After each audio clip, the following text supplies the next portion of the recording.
Hey, what's up, everybody? Welcome back to my channel. I hope all of you guys are staying safe. All of you guys are staying home and just keeping yourself safe and sane during this pandemic.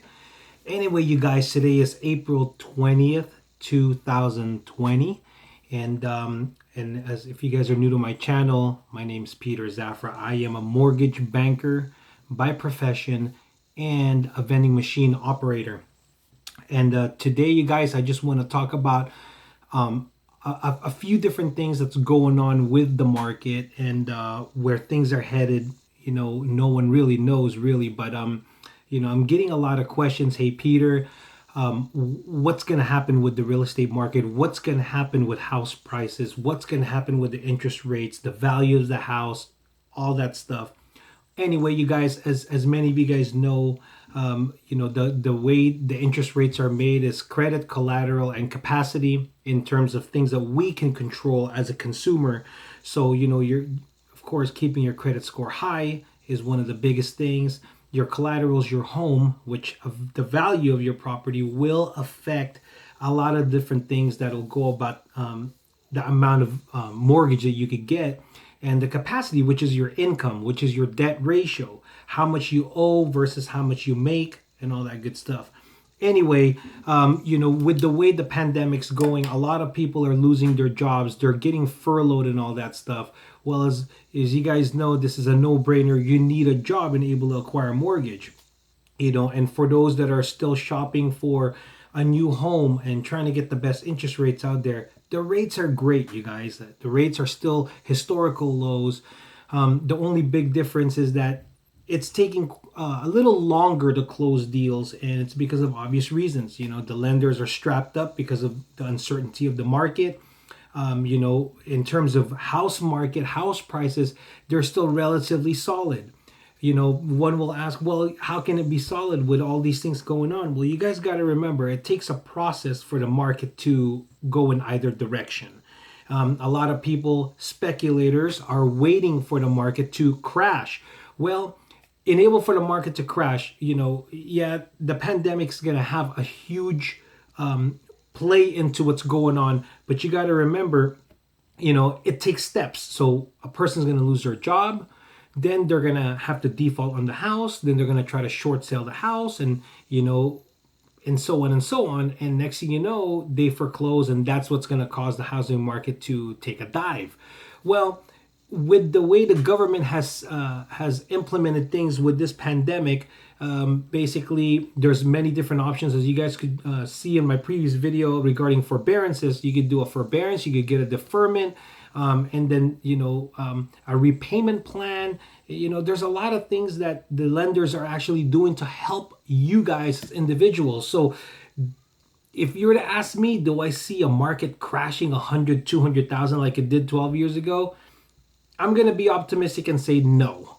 I know that this is just my opinion, okay? No, I don't have a crystal ball in front of me that's going to tell me where the market's going to go.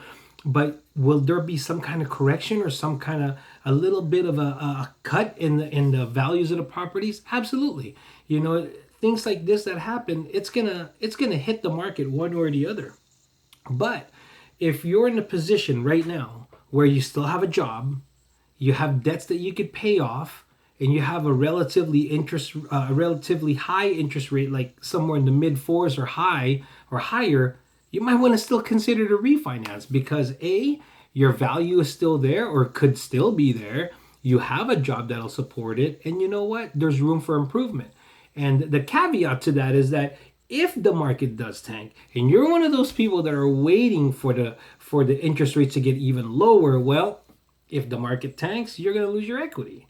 So, and then for those people that want to upgrade their home, this is a decision that you could make now. Are you going to wait later and speculate that the market's going to tank that much? I don't know. But all I could say is that if you're in the position, everybody's position is unique, first and foremost, okay?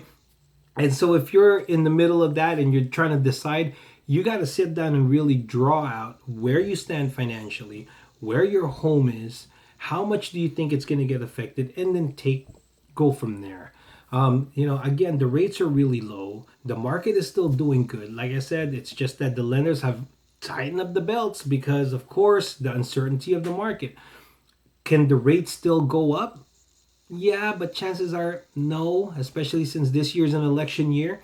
Could the rate still go down? Yes, it could still go down, but you stand the chance of gambling where your value is going to be at that point. Now, if you're a person that has $300,000, $400,000 in equity, well, by all means, go ahead and wait. But if you have that 150,000 or $100,000 in equity or less, you might want to weigh those options if in fact you do need to refinance.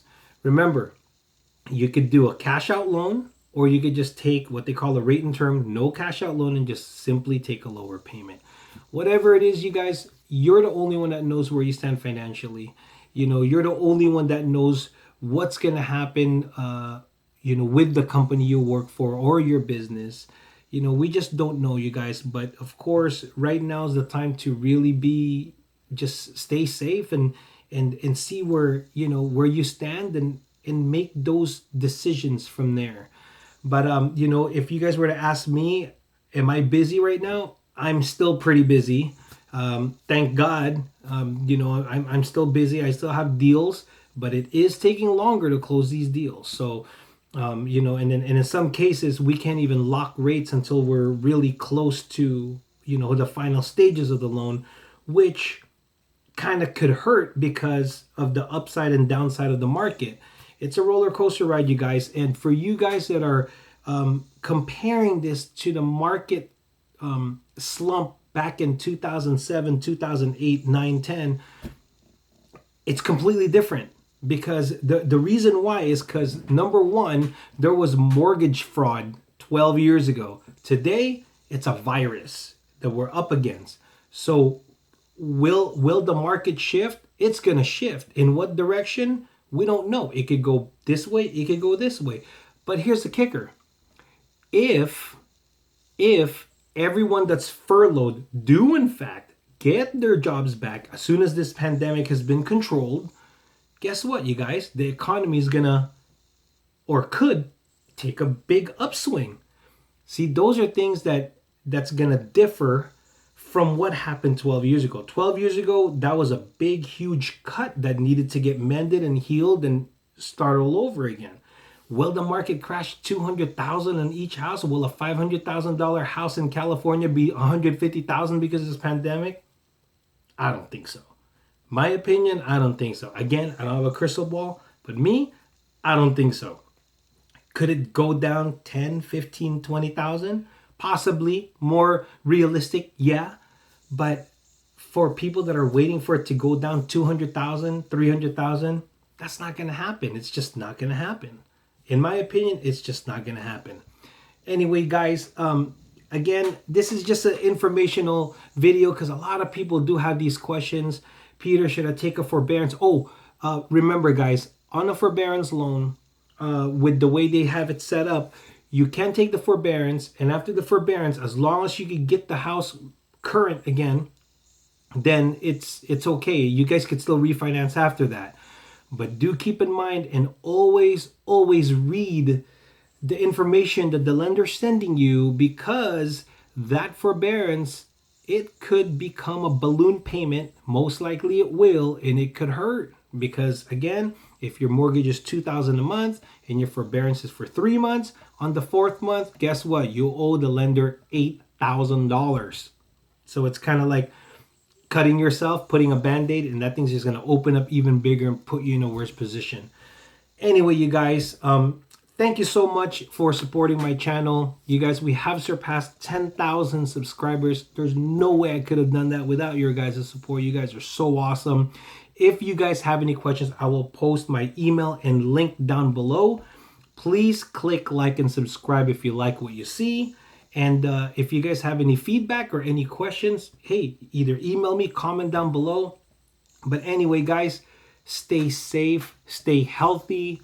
Please abide by the law so we can just get over this thing, because God knows I am like, I don't want to even want to, I just need to get out there and be out there and have fun with my family. Anyway, you guys, I will talk to you guys soon, and I will see you in the next video. Take care. Peace.